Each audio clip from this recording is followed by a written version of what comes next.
kita bulan Desember ini adalah miracle. Saya percaya bahwa Tuhan Yesus adalah Tuhan Sang Pembuat mujizat. Kuasanya tidak pernah berubah, dulu, kemarin, hari ini, bahkan sampai selama-lamanya. Dan percayalah bahwa kalau kita membutuhkan mujizat, Dia Tuhan Sang Sumber mujizat, siap untuk mencurahkan mujizatnya buat setiap kita. Dan tidak ada perkara yang mustahil bagi Tuhan. Nah, malam ini izinkan saya untuk membagikan satu kebenaran firman Tuhan tentang mujizat yang luar biasa yang perlu kita alami bersama-sama. Mari kita lihat sebuah peristiwa di Alkitab, di dalam Injil Lukas pasal 19, ayat pertama sampai ayat yang ke-10. Sebuah kisah nyata bagaimana terjadi mujizat di kota Yeriko ketika seorang pemungut cukai, kepala pemungut cukai bernama Sakius bertemu Yesus. Saya bacakan, Yesus masuk ke kota Yeriko dan berjalan terus melintasi kota itu. Di situ ada seorang bernama Sakeus, kepala pemungut cukai, dan ia seorang yang kaya. Ayat yang ketiga, ia, Sakeus, berusaha untuk melihat orang apakah Yesus itu. Tetapi ia tidak berhasil karena orang banyak, sebab badannya pendek. Ayat 4, maka berlarilah ia, Sakeus, mendahului orang banyak, lalu memanjat pohon ara untuk melihat Yesus yang akan lewat di situ. Ayat yang kelima, ketika Yesus sampai ke tempat itu, ia melihat ke atas dan berkata, Sakeus, segeralah turun, sebab hari ini aku harus menumpang di rumahmu. Ayat yang keenam, lalu Sakeus segera turun dan menerima Yesus dengan sukacita. Tetapi semua orang yang melihat hal itu bersungut-sungut katanya, iya, Yesus menumpang di rumah orang berdosa. Ayat 8, tetapi Sakeus berdiri dan berkata kepada Tuhan, Tuhan, setengah dari milikku akan kuberikan kepada orang miskin. Dan sekiranya ada sesuatu yang kuperas dari seseorang, akan kukembalikan 4 kali lipat. Ayat yang ke-9, kata Yesus kepadanya, hari ini telah terjadi keselamatan kepada rumah ini, karena orang ini pun anak Abraham. Ayat yang ke-10, mari kita baca sama-sama dengan suara nyaring ayat yang ke-10, 1, 2, 3. Sebab anak manusia datang untuk mencari dan menyelamatkan yang hilang. Nah, Bapak Ibu, setiap kali ketika kita berbicara tentang mujizat, saya percaya bahwa Tuhan Yesus sampai hari ini adalah sang sumber mujizat. Nah, sakit menjadi sembuh adalah mujizat sehari-hari. Next. Yang seringkali kita alami dan juga perlukan. Kita senang tadi mendengar saudara-saudara kita bersaksi bagaimana Tuhan Yesus menolong dengan cara yang ajaib melalui kesembuhan demi kesembuhan. Sehingga justru beban akhirnya berubah menjadi berkat.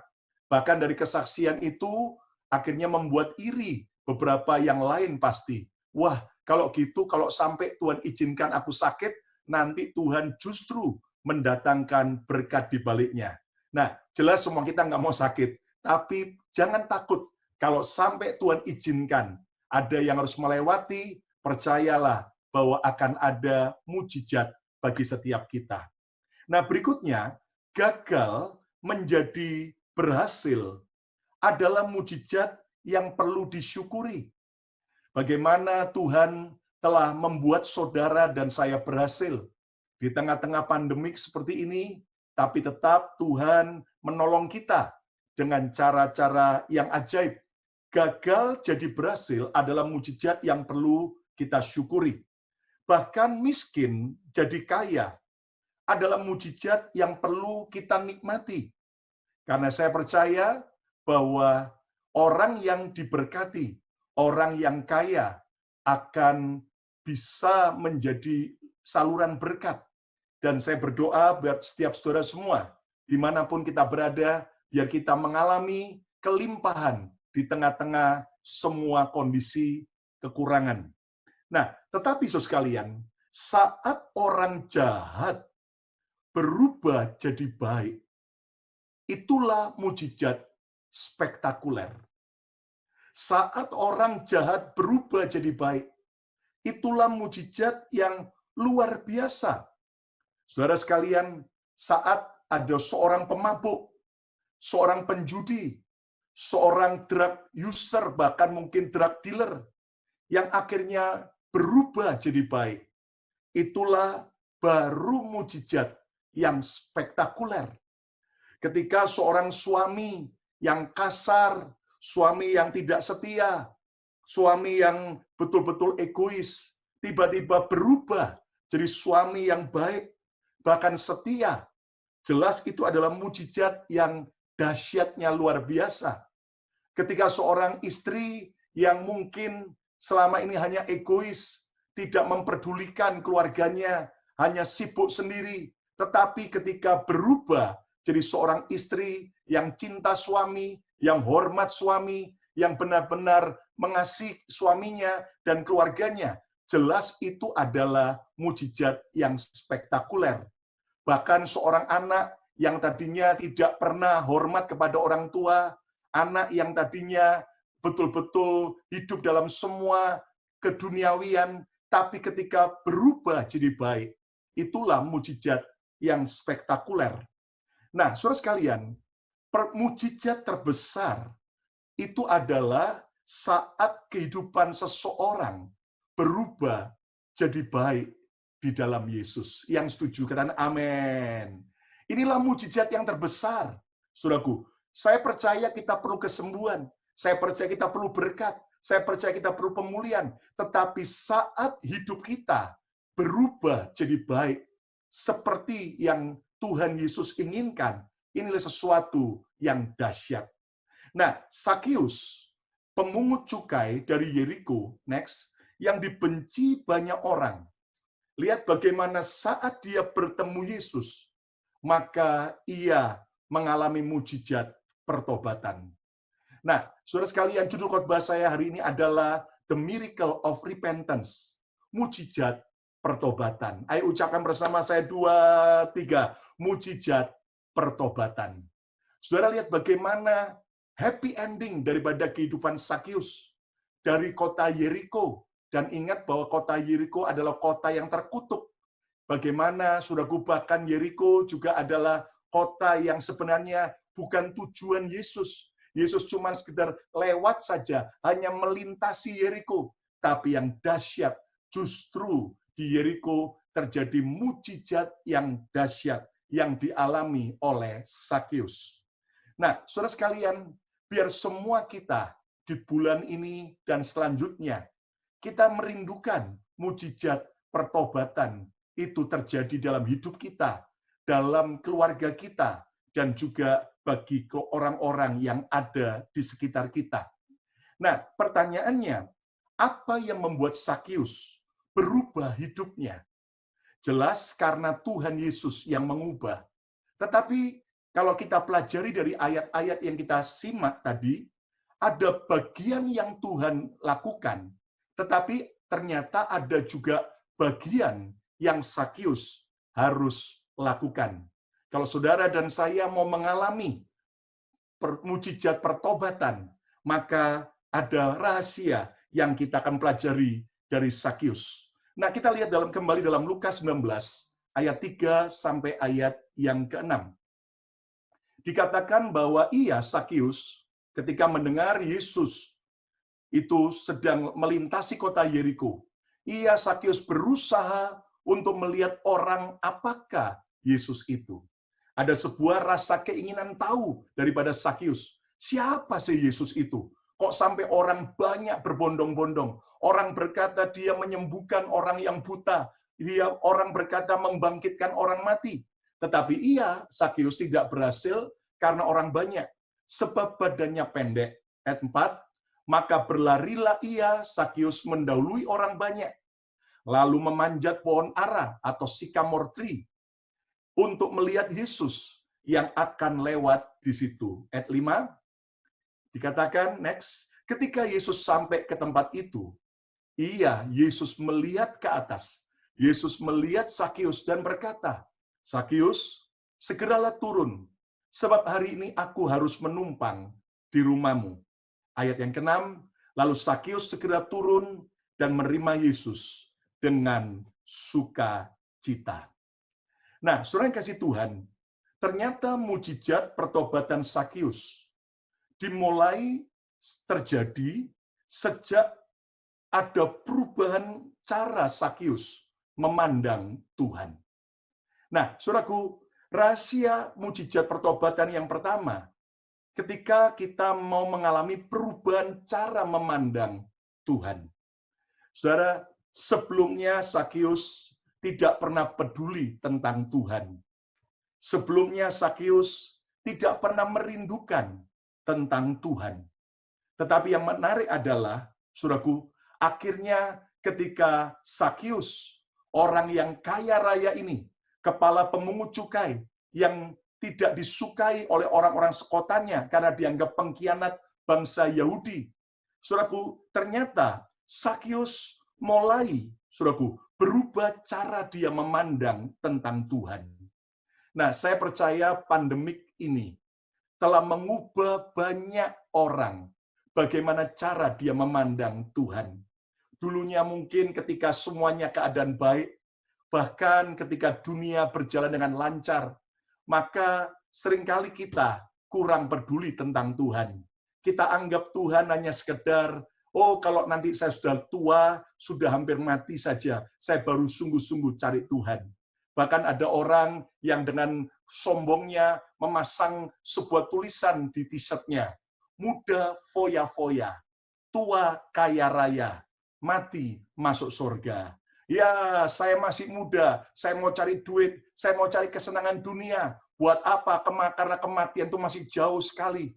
Bapak Ibu, ternyata COVID-19 ini telah membuat orang sadar bahwa kematian itu dekat sekali dengan setiap orang.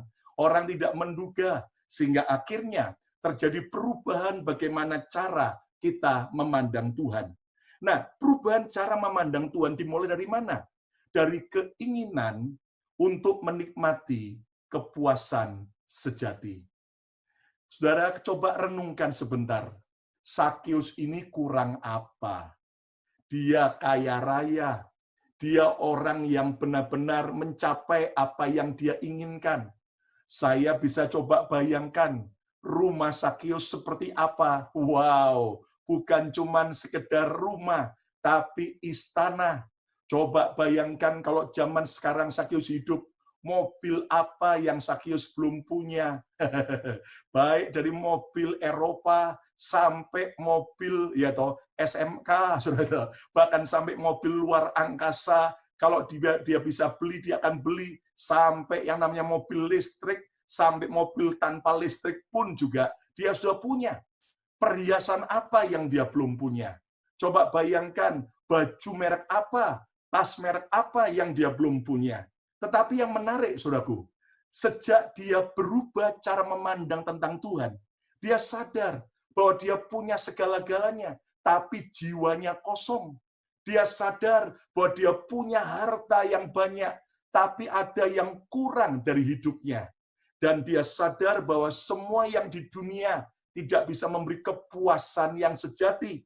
Itu sebabnya dia pingin untuk menikmati kebahagiaan, kepuasan yang sejati. Berikutnya, kita perlu penasaran tentang Yesus. Ya, kita perlu punya curiosity about Jesus. Lihat bagaimana Sakius, saudaraku. Dia itu mungkin bisa undang pelawak, undang artis datang ke rumahnya, bahkan mungkin undang bintang K-pop, saudara. Bahkan mungkin juga K-drama bisa datang, saudara. Tapi coba lihat, Ternyata dia begitu ingin tahu siapa Yesus ini. Ada sebuah kerinduan, ada sebuah penasaran. Nah, Bapak Ibu, mari kita punya penasaran. Tuhan Yesus yang aku sembah ini sesungguhnya seperti apa sih? Jelas bukan untuk kemudian kita semakin buruk tentang Yesus, tetapi ada sebuah rasa haus, ingin tahu firman Tuhan lebih dalam lagi. Aku nggak cuma sekedar mau jadi Kristen yang kulit, tidak hanya sekedar jadi Kristen yang hanya asal tahu, tapi benar-benar aku mau penasaran, aku mau kenal Yesus. Bahkan berikutnya adalah keinginan untuk bertemu Yesus secara pribadi. Saudara sekalian, ada banyak orang tahu Yesus, tapi tidak kenal Yesus secara pribadi. Ada banyak orang sibuk berbicara tentang Tuhan, tetapi pertanyaannya, kapankah terakhir kali kita berbicara dengan Tuhan secara pribadi? Saudara sekalian, ada banyak orang bersaksi tentang kehebatan Tuhan. Tetapi pertanyaannya, kapan terakhir kali kita bertemu secara pribadi dengan Yesus? Bapak Ibu, jangan sampai kita kemudian justru tidak semakin lagi merindukan Tuhan. Mari, saudara sekalian, lihat bagaimana Sakius. Dia punya segala-galanya, tapi dia sadar dia belum punya keselamatan. Dia punya segala-galanya, tapi dia sadar dia belum punya damai sejahtera yang sejati. Sakius sadar dia punya apapun yang dia inginkan, tapi ternyata dia belum punya yang namanya Raja Damai. Hari ini, saudaraku, siapapun kita, mari kita berubah cara kita memandang Tuhan. Lihat bagaimana Sakius berpikir, oh Tuhan itu adalah Tuhan yang jauh sekali. Oh, Tuhan itu adalah Tuhan yang ternyata tidak peduli dengan aku. Bahkan aku juga orang berdosa. Pasti Tuhan akan benar-benar menghukum hidupku.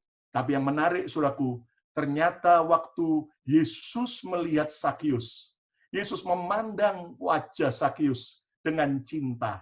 Saya percaya malam hari ini juga, walaupun saudara kita bertemu secara virtual, tapi lihat wajah Pastor Yongki. Lihat wajah saya, kami mengatakan Tuhan mengasihi saudara. Katakan amin. Yesus mencintai saudara. Bahkan yang ajaib, Yesus berkata, Sakius, segeralah turun. Aku mau menumpang ke rumahmu. Saudara coba bisa bayangkan, seorang yang dimusuhi, dibenci oleh orang satu kota. Tapi justru Yesus, bahkan dia yang bukan diundang. Tapi Yesus yang ingin masuk ke rumahnya, ingin makan bersama Sakius. Hari ini Bapak Ibu, percayalah, Tuhan mengasihi kita jauh dari apa yang kita duga dan pikirkan. Memang dia Tuhan yang maha adil, tetapi jangan lupa, dia juga Tuhan yang maha kasih. Saat orang lain meninggalkan kita, saat saudara mungkin dimanapun Anda berada, Anda sedang merasa kosong, Anda sedang merasa galau, Anda sedang mungkin merasa tidak ada yang peduli dengan saudara, tapi dengar, ada pribadi Yesus yang sangat peduli dengan saudara, yang sangat cinta buat saudara. Bahkan Yesus bukan cuma berkata, aku mengasihimu, tetapi dia rela mati di kayu salib untuk saya dan saudara. Kita beri tepuk tangan yang meriah bagi Tuhan Yesus. Katakan haleluya. Saya percaya hidup seseorang akan alami mujizat pertobatan, dimulai dari perubahan cara kita memandang Tuhan. Jangan berpikir Tuhan ini adalah Tuhan yang tukang darah tinggian, dikit-dikit marah, dikit-dikit memukul. Tapi percayalah, dia juga Tuhan yang penuh kasih. Dia Tuhan yang sungguh-sungguh mengasihi kita. Katakan amin. So sekalian, yang kedua, rahasia mujizat pertobatan kembali kepada Sakius. Sekarang kita lihat Lukas 19 ayat 2 sampai lompat ayat 7. Dikatakan di situ di Yeriko ada seorang bernama Sakius, kepala pemungut cukai. Ia seorang yang kaya. Dalam bahasa Inggrisnya a very important tax collector. Jadi Sakius ini orang yang sangat penting dalam soal untuk pemungut pajak. Lompat ayat 7. Tetapi semua orang yang melihat hal itu bersungut-sungut. Katanya, iya Yesus menumpang di rumah orang berdosa. Saudara sekalian, mujizat pertobatan Sakius. Setelah yang pertama dimulai dari dia mengalami perubahan cara memandang tentang Tuhan. Tapi yang kedua, terjadi perubahan dalam tujuan hidup Sakius. Nah, yang kedua, Bapak Ibu, rahasia mujizat pertobatan adalah kita harus mengalami perubahan tujuan hidup. Change in life purpose. Saudara sekalian, tujuan hidup Sakius sebelumnya hanya ingin jadi orang kaya. Ingin mengejar apa yang dia ingin capai. Selama ini tujuan hidup Sakius adalah salah. Dia hanya mengejar yang sia-sia. Nah, Bapak Ibu, mari kita kembali untuk mengalami perubahan tujuan hidup. Saya tidak tahu apa tujuan utama saudara datang ke Amerika, merantau dari Indonesia. Saya yakin semua kita punya American Dream. Saudara pasti punya tujuan, oh saya mau jadi orang yang kaya, sukses di Amerika. Oh saya mau jadi orang yang berhasil di Amerika. Oh, saya mau jadi orang yang resmi, punya status, bahkan saya bisa bawa keluarga saya juga ke Amerika. Itu semua tidak salah. Tetapi Bapak Ibu, kalau tujuan hidup kita hanya sekedar untuk dunia, maka kita akan menjadi orang yang malang sekali. Kenapa? Sakius selama ini, tujuan hidupnya hanya mengejar mau jadi orang kaya. Tujuannya mau mengejar supaya aku dapat apa lagi lebih banyak. Tetapi lihat, sejak dia berubah tujuan hidupnya, sejak dia bertemu Yesus, maka tujuan hidup Sakius berubah dari salah menjadi benar. Nah, apa sih tujuan hidup yang benar? Tujuan hidup yang benar adalah kembali kepada rencana Tuhan. Kembali kepada rencana Tuhan. Go back to God's plan. Apa rencana Tuhan dalam hidup kita? Untuk apa Tuhan Yesus menyelamatkan kita? Untuk apa Tuhan menebus kita? Untuk apa Tuhan membawa saudara ke New York? Untuk apa Tuhan melahirkan kita di dunia? Kalau cuma hanya sekedar untuk kerja, cari duit, untuk sekedar supaya aku punya keluarga bahagia, saudaraku, jelas kita sudah meleset dari rencana Tuhan. Alkitab jelas berkata, kita diciptakan untuk kemuliaan Tuhan. Jadi saudaraku, ternyata kita diciptakan dengan sebuah rencana yang agung. Dan kita juga harus mengerti tujuan hidup yang benar adalah mengejar apa yang Tuhan suka. Tidak hanya sekedar mengejar apa yang kita suka, tetapi mengejar apa yang Tuhan suka. Saudara, ibarat seperti gelas ini. Saudara, lihat bagaimana gelas ini didesain, diciptakan, ya kan? Dan saudaraku, seandainya pendesain gelas ini telah menciptakan demikian bagusnya, lalu kemudian ada orang memakai gelas ini untuk, maaf kata, pispot, sebagai, maaf kata, untuk tempat kencing. Maaf kata, saudaraku, kita ketika tahu itu, kita akan menjauhi, betul nggak? Ih, jorok. Ya, kenapa? Karena ternyata gelas ini tujuan diciptakan bukan untuk pispot, bukan tempat kencing, tetapi untuk tempat minum. Nah, lalu kemudian seandainya gelas ini diisi dengan yaitu air, maka jelas kita berkata, wow, tujuannya cocok. Tapi seandainya gelas ini diisi dengan wine yang mahal, maka jelas, saudaraku, gelas ini akan bernilai luar biasa. Nah, apa tujuan hidup kita selama ini? Apakah kita cuma mengejar popularitas?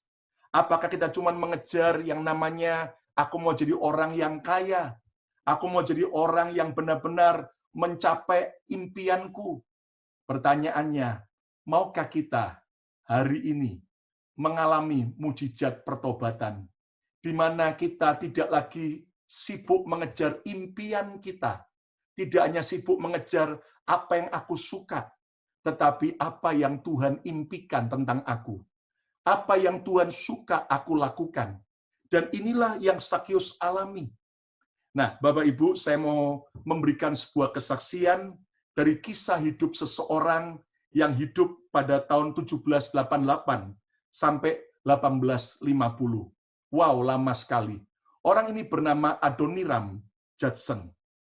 Nah, saudaraku, Adoniram Judson, ayahnya adalah seorang pengkhotbah Amerika, di mana jelas sang ayah dan ibu mendoakan dan merindukan agar anaknya Adoniram Judson kelak menjadi seorang hamba Tuhan. Dan sejak kecil Adoniram Judson sudah begitu banyak hafal ayat Alkitab.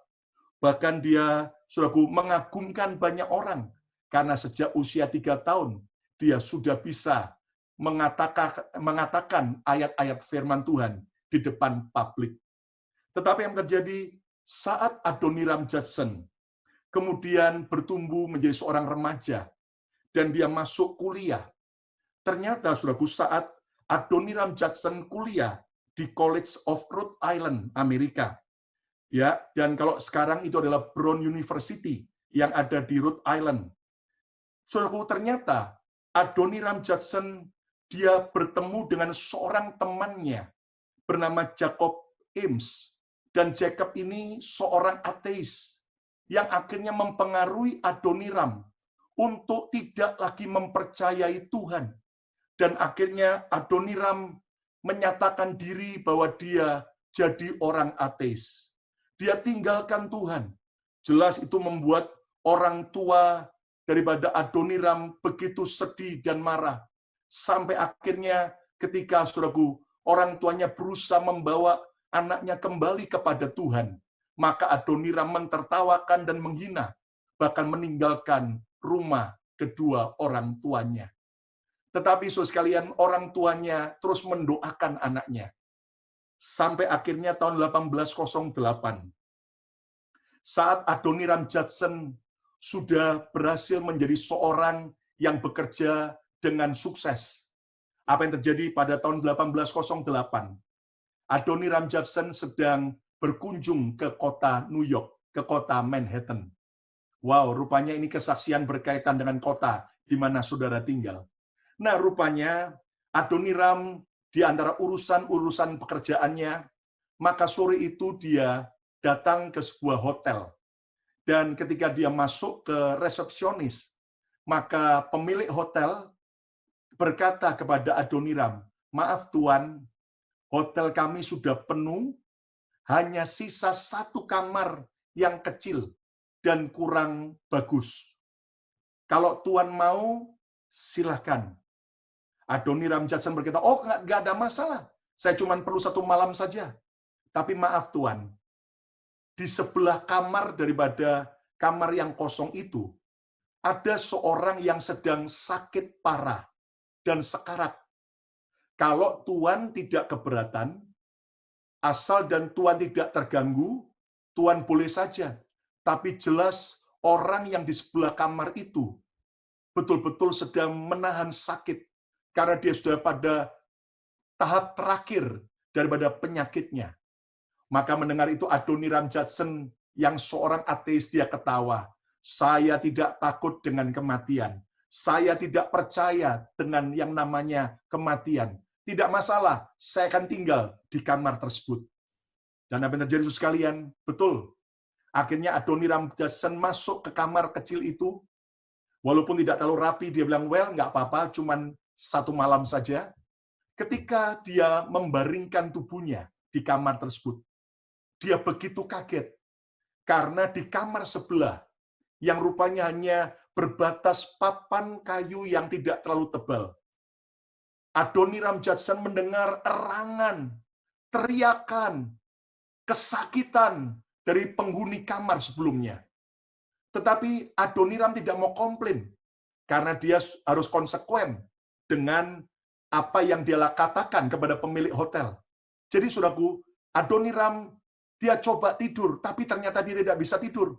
Karena erangan yang sangat menakutkan, sebuah teriakan kesakitan, dan sebagainya. Dan itu terjadi sepanjang malam. sampai Adoniram tidak bisa tidur. Tetapi menjelang subuh, mendadak suara kesakitan dari kamar sebelah terdiam. Adoniram Judson berpikir, kalau orang itu mungkin tidur atau meninggal. Lalu Adoniram tetap tidur, dan pada waktu besoknya dia bangun, dia siap untuk check out dari hotel itu. Ketika dia turun ke resepsionis, maka pemilik hotel berkata, "Maaf Tuan, kalau semalam Tuan terganggu oleh suara kesakitan di kamar sebelah." Dan orang itu sudah meninggal.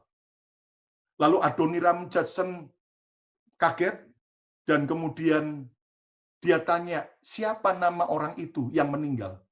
Lalu kemudian pemilik hotel dia mencari data dan disebutkan, nama yang meninggal adalah Jacob Ames. Dia kaget. Loh, itu kan Jacob Ames. Dia adalah teman saya kuliah yang telah mengajak saya untuk meninggalkan Tuhan dan berubah menjadi ateis. Dan Anda tahu, Bapak Ibu, ternyata sejak hari itu, erangan, teriakan ketakutan daripada kamar sebelah yang adalah teman daripada Adoniram itu, terus terngiang-ngiang dalam pikiran dan telinga daripada Adoniram. Bagaimana Jacob itu temannya. Dia dengar bagaimana sebelum meninggal, dia ketakutan menghadapi kematian. Maka erangan itu membuat Adoniram akhirnya mau kembali kepada Tuhan Yesus. Dia kembali percaya Yesus. Dia betul-betul kembali kepada Yesus. Bahkan, saudaraku, sejak hari itu, dia sering mendengar erangan kematian itu. Dan dia tidak mau ada orang lain lagi. Seperti temannya Jacob yang mati tanpa Yesus. Yang mati tanpa Tuhan. Yang mati menuju kepada neraka. Dan Anda tahu, perubahan itu telah membuat Adoniram Judson kembali kepada rencana Tuhan. Dan akhirnya dia masuk ke sekolah teologi yang akhirnya menempa dia untuk dia melayani Tuhan. Dan di sekolah teologi itulah akhirnya Adoniram siap untuk diutus sebagai misionari. Di awal dia berpikir, dia berdoa, dia tertarik untuk pergi sebagai misionari buat India. Tetapi ternyata Tuhan punya rencana lain. Tuhan belokkan Adoniram tidak ke India, tetapi akhirnya dia pergi ke sebuah kota, sebuah negara, yaitu Burma atau Myanmar sekarang. Dan Anda tahu, saudaraku, pada waktu Adoniram sampai ke Burma atau Myanmar, belum ada satu orang pun yang percaya Yesus. Di sana akhirnya, saudaraku, Adoniram membaktikan hidupnya. Dia memberitakan Injil kepada orang-orang Burma. Bahkan akhirnya dia menerjemahkan Alkitab ke dalam bahasa Burma.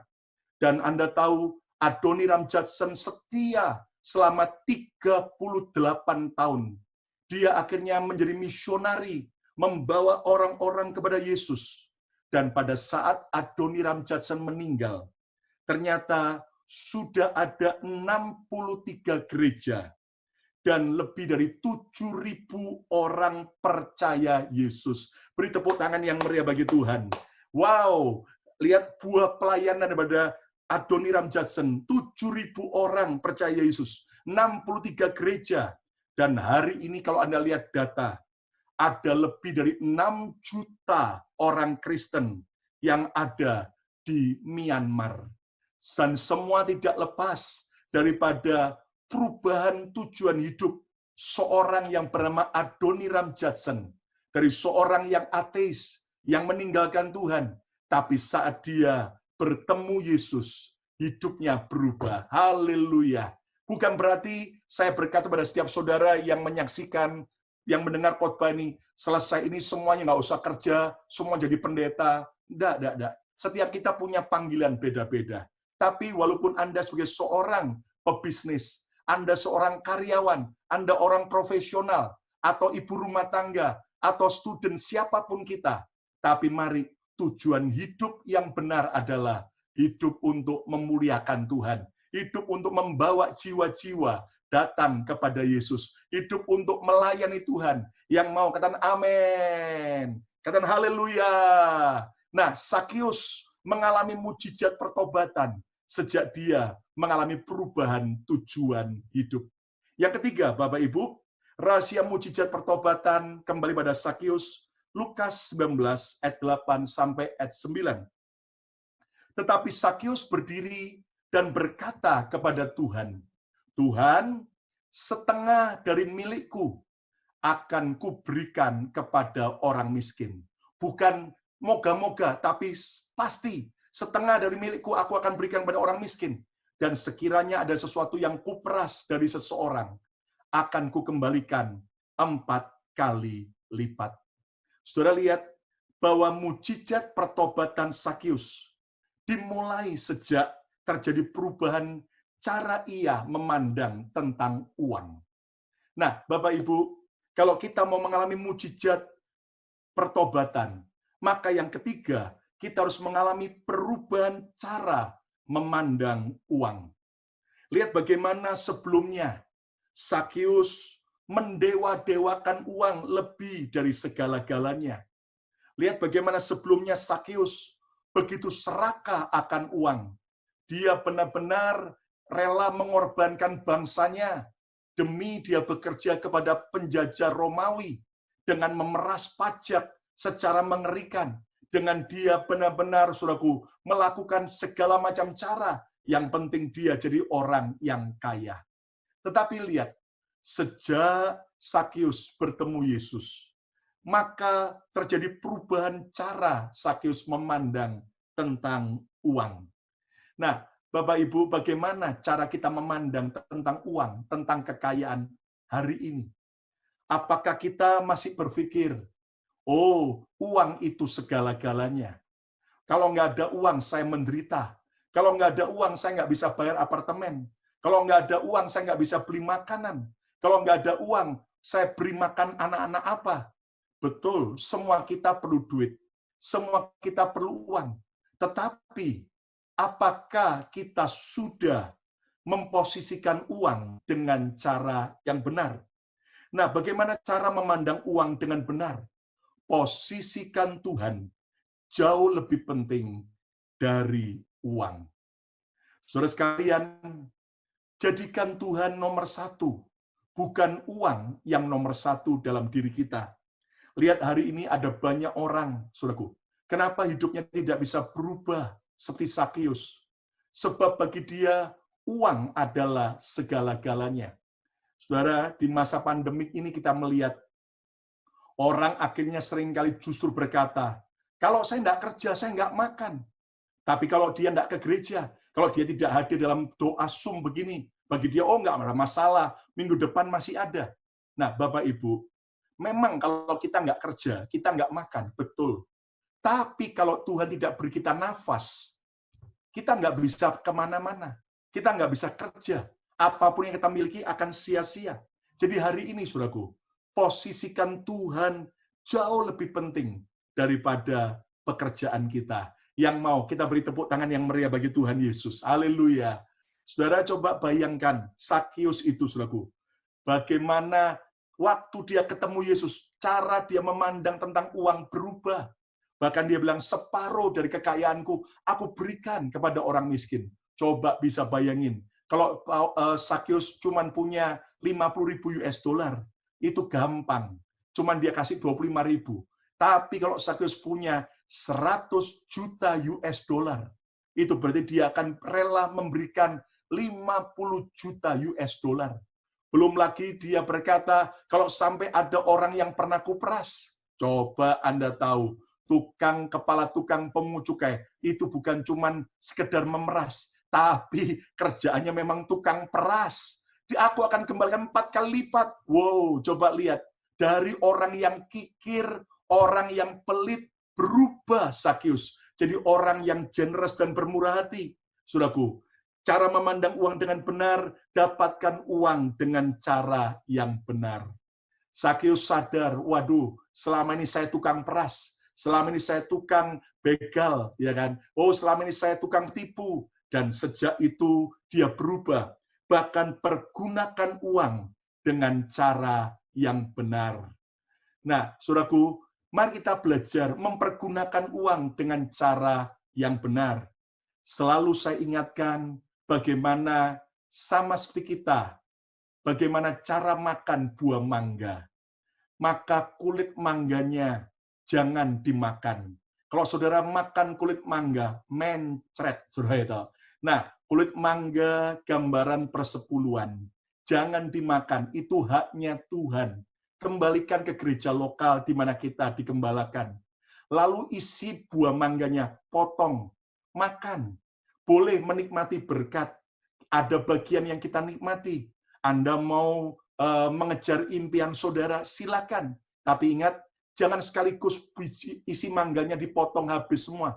Makan sebagian potong, masukkan kulkas. Ada tabungan, ya kan? Ada untuk persediaan hari esok. Kalau ada kebutuhan mendadak. Tapi ingat, biji mangganya jangan dimakan. Innalillahi.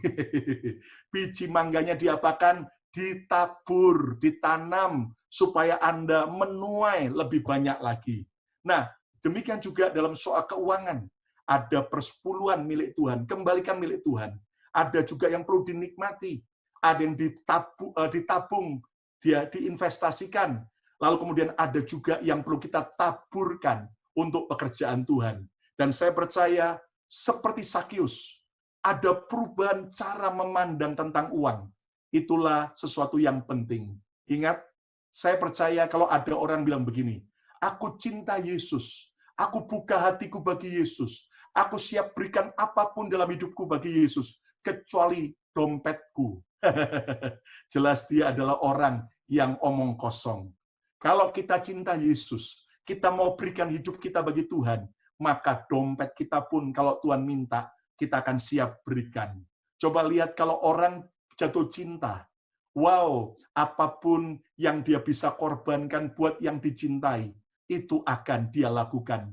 Hal yang sama, kalau kita mau alami mujizat pertobatan, mulailah dari cara kita memandang uang harus berubah. Uang bukan Tuhan, uang hanya alat. Uang bukanlah dewa yang aku sembah, yang aku kejar, tapi uang cuman sekedar yaitu sarana yang bisa aku pakai untuk memuliakan nama Tuhan. Gunakan uang dengan bijaksana. Pakailah uang untuk menabur yang baik. Pakailah uang untuk benar-benar jadi berkat bagi banyak orang. Dan saya percaya, saudaraku, tidak akan ada yang namanya kekurangan berkat kalau kita mau jadi saluran berkat.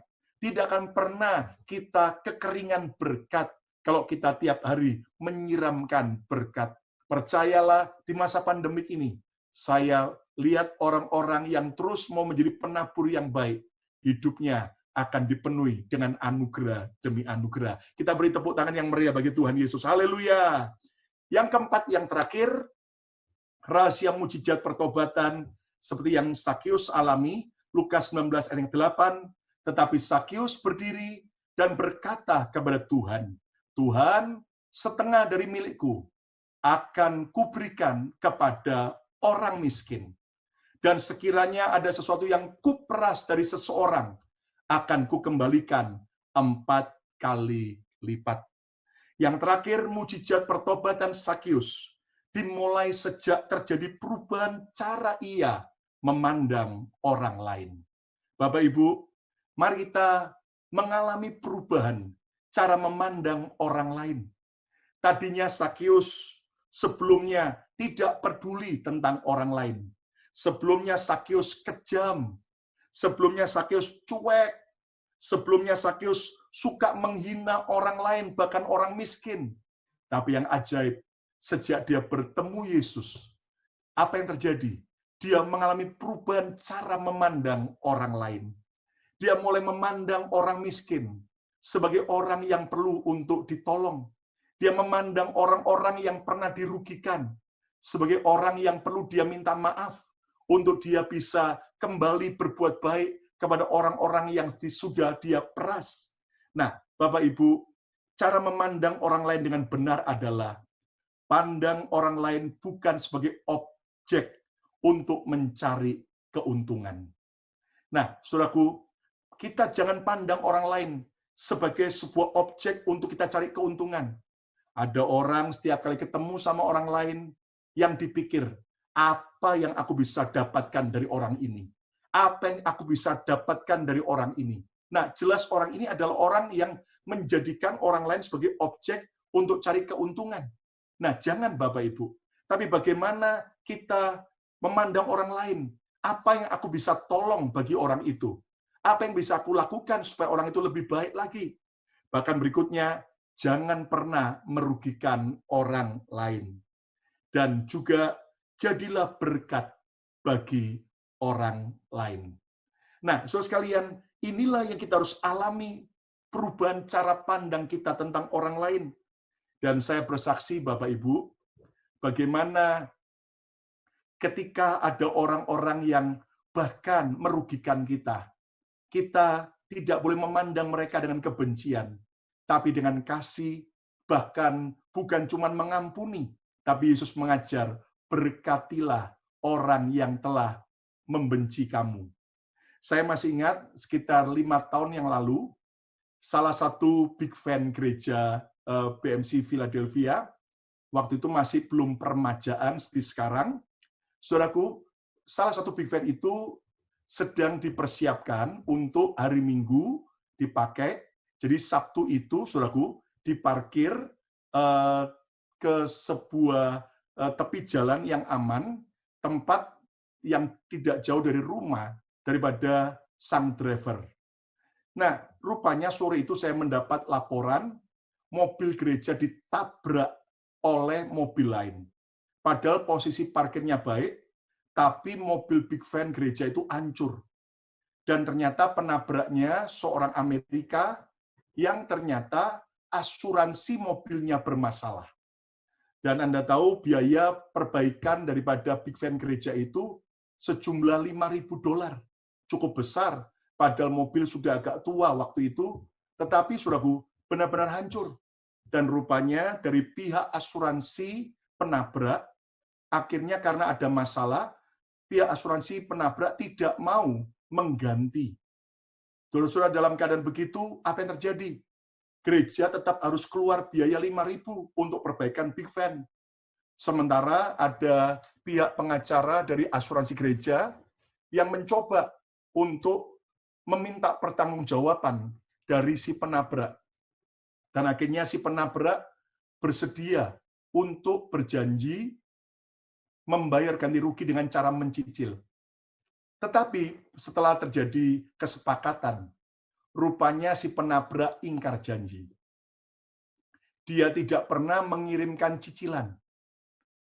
Dan Anda tahu, saudaraku, itu pihak pengacara daripada asuransi mencoba cari apa yang bisa untuk diambil dari orang itu. Ternyata si penabrak tidak punya properti pakai nama dia pribadi. Juga tidak ada jumlah tabungan yang cukup di tabungannya. Maka ketika saya diberi kabar begitu, saya berkata, oke, kita putuskan, kita ampuni saja, kita doakan, dan saya memberkati penabrak itu. Dan kita tidak kutuki, tapi saya berkata, Tuhan, tolong kasihani si penabrak itu. Mungkin dia betul-betul nggak punya duit, Tuhan.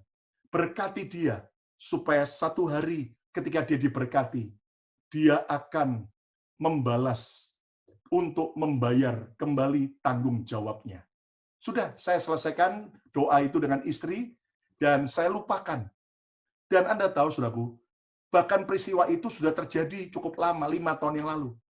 Ternyata beberapa bulan kemarin, kami terima 2 cek. Yang satu 1.500, yang satu 2.500, yang satunya jumlahnya 1.000. Jadi total 3.500. Dan ternyata orang penabrak itu minta maaf dan membayar 3.500. Dan dia janji sisanya akan dicicil. Wow, pada waktu saya melihat 2 cek itu, saya bilang terima kasih Tuhan. Ternyata ketika kita dirugikan oleh orang lain, kalau kita belajar mengampuni, memberkati mereka, maka percayalah Tuhan itu pasti satu kali akan menolong dengan cara ajaib. Jadi Bapak Ibu, hari ini mari kita belajar percaya. Kita harus berubah cara memandang orang lain. Kalau ada orang yang pernah menyakiti kita, lepaskan pengampunan.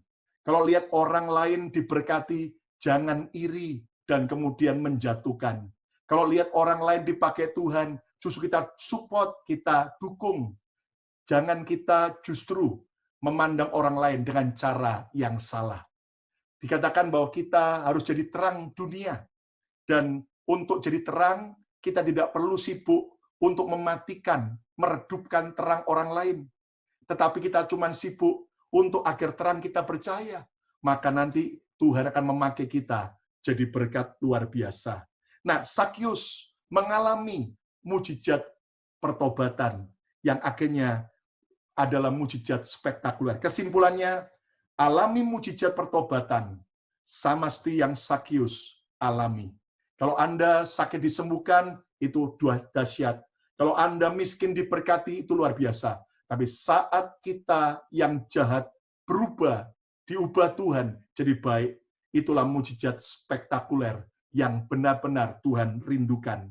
Nah, rahasia mujizat pertobatan, kita belajar ada 4 poin dari Sakyus. Yang pertama, kita harus mengalami perubahan cara memandang tentang Tuhan. Lihat, Yesus mengasihi saudara jauh lebih daripada yang kita pikirkan. Yesus bahkan siap untuk masuk dalam hidup saudara, tinggal di rumah saudara. Dan yang kedua, perubahan tujuan hidup. Tidak lagi hidup bagi diri sendiri, tidak lagi hidup di luar kehendak Tuhan, tapi kembalilah kepada rencana Tuhan. Yang ketiga, perubahan cara memandang uang. Uang bukan lagi segala-galanya, tapi Yesus adalah yang segala-galanya. Gunakan uang dengan bijaksana dan carilah uang dengan cara yang berkenan di hadapan Tuhan. Dan yang keempat, perubahan cara memandang orang lain. Kalau selama ini kita cuek, kejam terhadap orang lain, semena-mena, ayo kita berubah, memandang orang lain sama seperti cara Tuhan memandang diri kita. Puji Tuhan.